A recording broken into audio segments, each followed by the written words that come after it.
Shakeela Bibi, and I'm a human rights activist. I started becoming an activist after what I saw going on in Palestine. There's only so long you can watch something without acting on it, because the crimes that we see committed by the Israeli government against the Palestinians are so horrific that we just cannot be silent to it, because silence is complicity. Silence aids and strengthens oppressors. Now we see human rights violations not just in Palestine, we see them happening in Kashmir and Yemen and Lebanon, in Sudan, in so many other countries. And it's important that we stand against them. Wherever there's oppression, we must stand and rise against it and say to the world that no, this is not okay. What we won't allow for ourselves and our families, we should allow for nobody. And the only thing that sets these people apart from us is a geographical location of their birth. Because if we were born in them countries, in them places, then that would be us. That would be our families going through what they are going through now. And this is why I started doing all I'm doing, and this is why I'll continue, because the fight for justice must continue, and it needs voices that are strong, voices that won't bow down due to fear or pressure being put on them. It needs strong voices to rise for those who cannot stand up for themselves. And these human rights violations we see across the world. Now, there's so many similarities we see in what's happening in Palestine to what's happening in Kashmir. We have the likes of Modi saying he's going to use Palestine as a template for Kashmir. We can't allow that.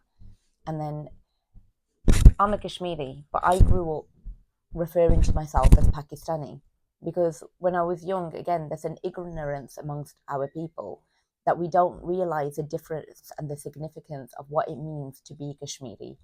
So many of us have always identified as Pakistani because we don't know the difference.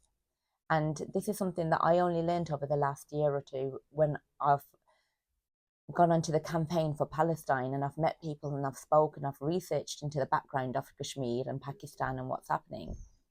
And again, Pakistan, the government is so corrupt there now.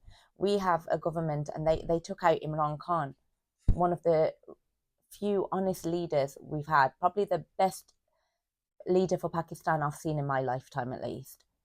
And we've had him thrown into jail on fake charges, and it's a scandal. It's wrong. It's corruption has ruled the world, and we cannot allow that.